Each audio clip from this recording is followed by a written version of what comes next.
लाडकी बहीण योजना। मुख्यमंत्री माझी लाडकी बहीण योजना महाराष्ट्र राज्याची महिलांसाठी सर्वात मोठी योजना ठरली आहे। या योजनेमध्ये खूप सारे गैरप्रकार निर्देशनास आले, त्यामुळे आता राज्य सरकारने लाडकी बहीण योजनेमध्ये ई-केवायसी करणे बंधनकारक केले आहे। त्यामुळे या योजनेमध्ये ज्या महिला पात्र आहेत त्यांना पारदर्शकरित्या या योजनेचा 1500 रुपयेचा लाभ मिळेल।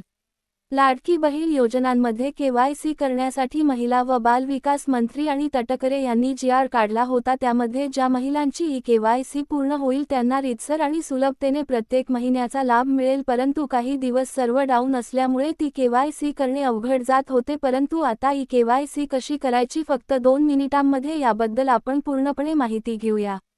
0 लाडकी बहीण योजनेमध्ये पात्र असलेल्या महिलेचे आधार कार्ड, 0 आधार कार्डशी मोबाईल नंबर लिंक असणे गरजेचे आहे। 0 ई-केवायसी करण्यासाठी तुम्हाला लाडकी बहीण योजनेच्या अधिकृत वेबसाईटवरतीच जायचे आहे।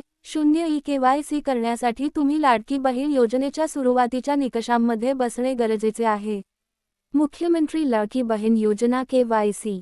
ई-केवायसी करणे का आवश्यक आहे? मुख्यमंत्री माझी लाडकी बहीण योजनेमध्ये मागील काही महिन्यापासून या योजनेमध्ये खूप गैरप्रकार उघडकीस आले आहेत। त्यामध्ये काही पुरुषांनी महिलांच्या नावे अर्ज करून या योजनेचा लाभ घेऊन राज्य सरकारला लुबाडले आहे।